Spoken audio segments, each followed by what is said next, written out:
Hey everyone, how's it going? Connor here today at dtrailer.com.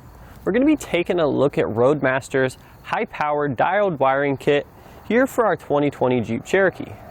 So now we're in our motorhome here. We're going to go ahead and test everything out and show you what it looks like. Turn it on here, you can see we have our tail lights. Next thing we're going to show you is the left turn signal. Now we have our brake lights. And then last but not least, our right turn signal. So you have quite a few different options when it comes to taillight kits here for a towed vehicle. I'm sure you're all familiar with the magnetic lights which sit on top of the vehicle here, and they display the stop, turn signals, and tail lights from our motorhome here. But the problem with that is, number one, you're going to have something attached to the vehicle surface here, so you have potential for scratches and damage.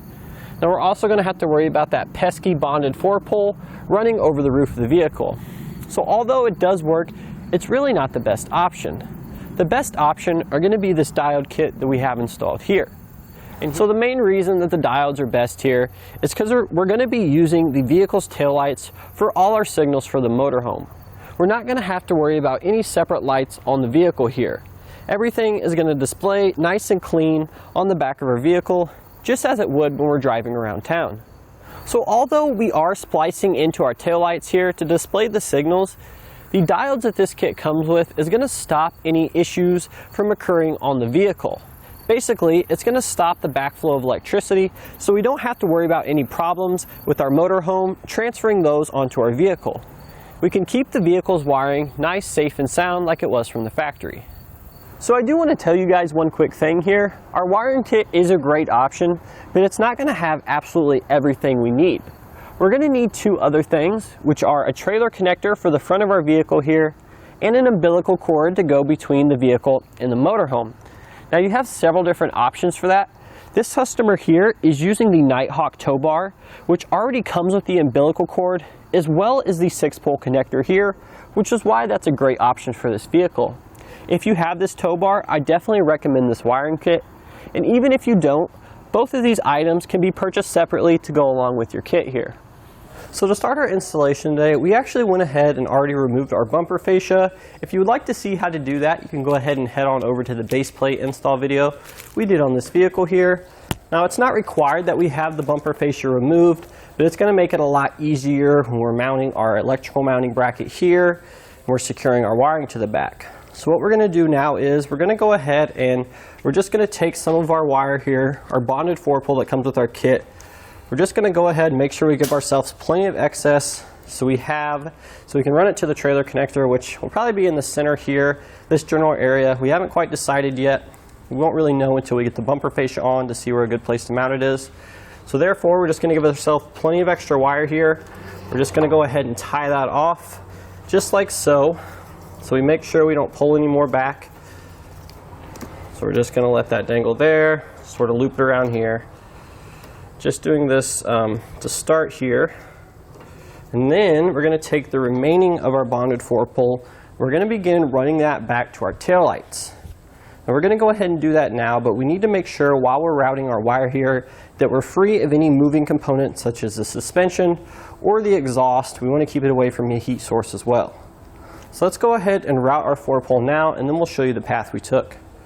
So we got our wire ran here. If you remember, we actually started on the passenger side before, but we went ahead and switched this over to the driver's side due to where the exhaust was and how I sort of planned the route to the back of the vehicle here. So we again just tied it to one of our safety chain tabs here, giving ourselves plenty of excess to work with. And what we did is we used the included wire loom that came with our kit. We just sort of used that for this first couple feet or so. Our first zip tie that we secured to was going to be an existing wiring harness up here. And then what we did was we had to take some bigger zip ties here. We went ahead and just zip tied it to this little aluminum frame rail here. You may need to bridge a couple zip ties together, or you can use these bigger ones like we're doing. And then we came over sort of this skid shield here. We had to snake it all the way back through here, and it came out the other side. It wasn't too hard, it's pretty smooth, so the wire goes pretty much where you want it. As you can see, our bonded 4-pole comes out here. We used a couple zip ties here. We need to make sure it's nice and tight. We don't have a lot of slack over this sort of this little black skid shield because we have a couple of our moving suspension components there. So we do need to make caution while we're routing our wire over there. And then I actually went ahead and just dropped this thing down. There's going to be several 10mm bolts. I just sort of let it hang a little bit so I could have access up here to the brake lines, which with pretty much any install I do here when I'm running wires to the back of the vehicle, I almost always follow the brake lines here. So it's going to be the easiest path, and there's always something to secure it to. So we're pretty much zip tied to the brake lines all the way above this here. When we come out here, we're still tied into the brake lines. Here's where we're actually going to terminate from the brake lines. We just have a zip tie every 6 inches or so, whatever you feel is necessary. Then we came over this bracket here that holds our gas tank. We have another brake line here that we went ahead and zip tied it to. And then for this next part, we've come up over this cross member here. And what we did is, we want to make sure it stays tight on this cross member because we have a lot of suspension components here. So what we did is, similar to how we did at the front frame rail, we just bridged a couple of our bigger zip ties together. So we have it secured to this, nice and solid. And then finally, we came over this top section of the rear cross member here. And our final zip tie, I just have it tied off to one of our existing wiring harnesses here. As you can see here, we have the excess here, and we'll plan the rest out later on. So now we need to come to the back of our vehicle here. We need to go ahead and pop the hatch. We're actually going to be removing both of our taillight assemblies next. In order to do this, we're going to need a T30 Torx bit. We're going to have 2 screws here on either side. Those both need to come out.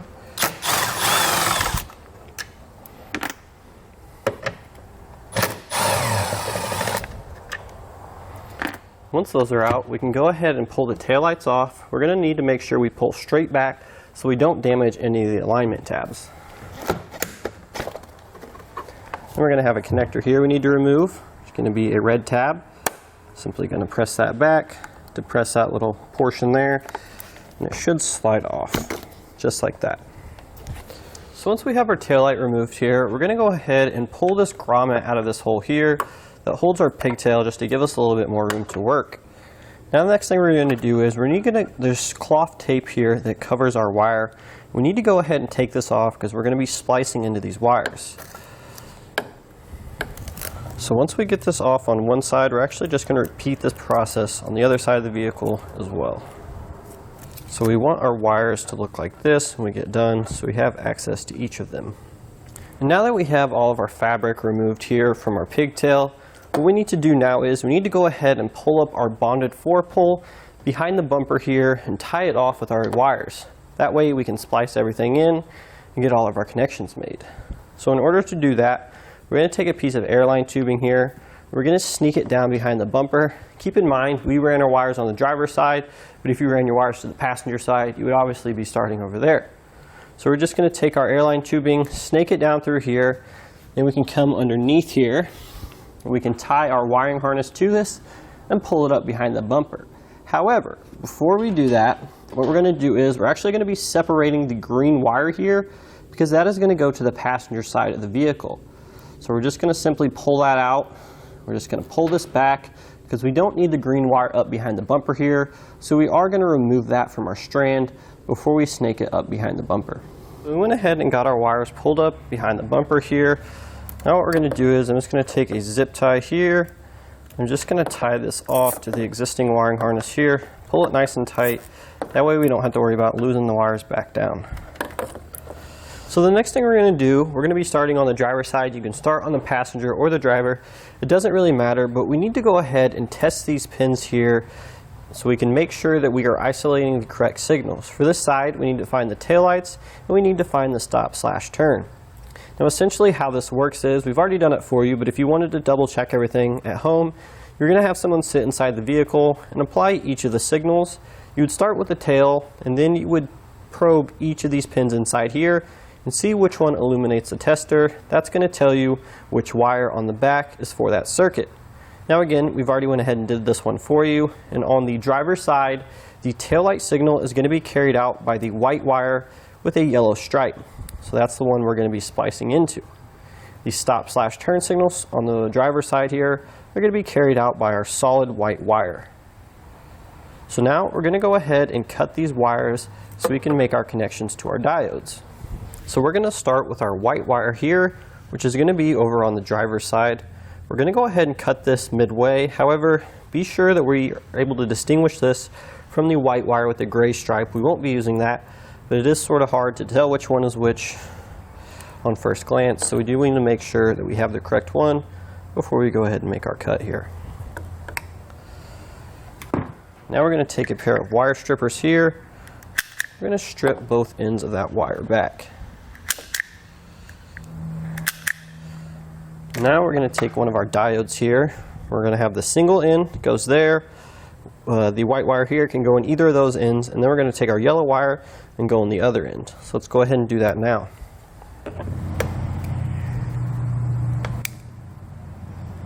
Once we crimp that on, I'm going to go ahead and give it a nice tug to make sure the crimp is secure. Now we're going to take another one of our spade terminals here and connect it like so. And once that's done, we're going to go ahead and take our yellow wire here and crimp on our other spade connector. So we need to go ahead, and we have way more than we need, so we're going to go ahead and cut it. But we don't want to cut it down here. We still want to give ourselves some room to work. So I'm just going to go ahead and cut it about right there. Then I can separate it from the rest of the wires here.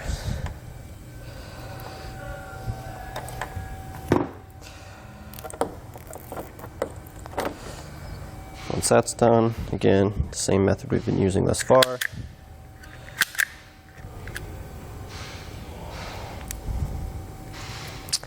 Now we can go ahead and connect our diode here.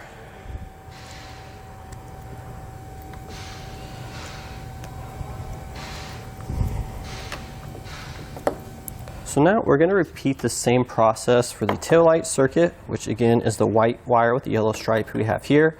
However, we're going to stop when we get to our connection here because we need to run a jumper wire over to the passenger side of the vehicle. So we're going to do that until we get to this point, and then we'll show you how that's done.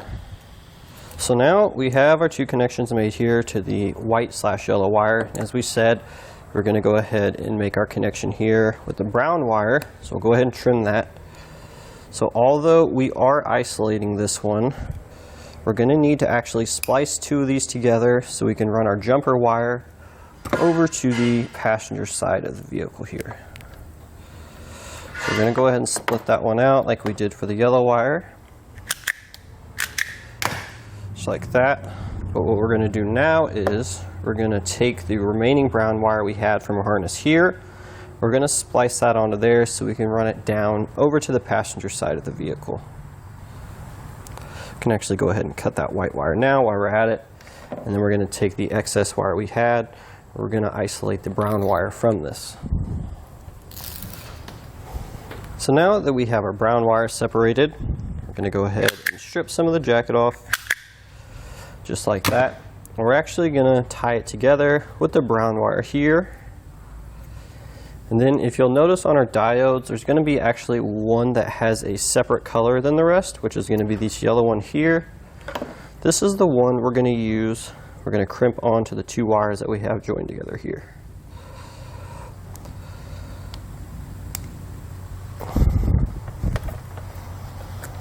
Once that's on there nice and tight, we can go ahead and connect our diode.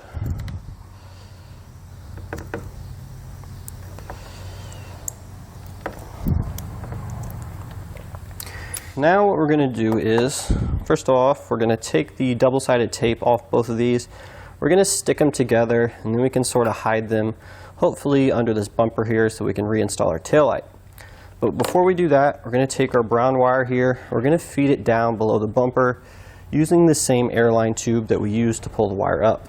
So before we head on over to the other side of the vehicle, we need to take our white wire here and attach the ring terminal that came with our kit, so we can drill into the body panel here and get a nice ground. So we're going to try to ground it here to this metal here, but we're going to try to get down as far as possible.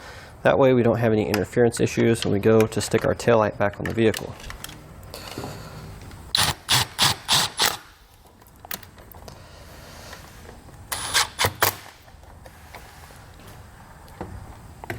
So now we're going to take the double-sided tape off of our diodes so we can stick them together. just like that.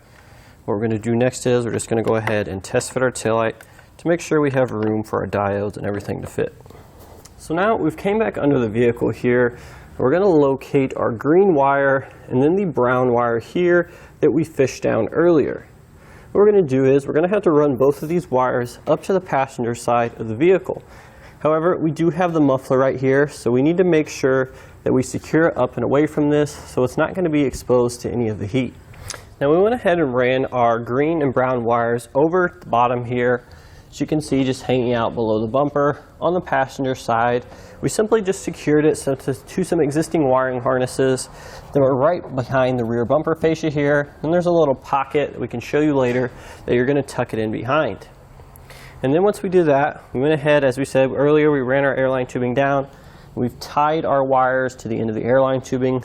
That way, we can just pull the red wire up, and we have both of our wires that we need to use up here behind the taillight.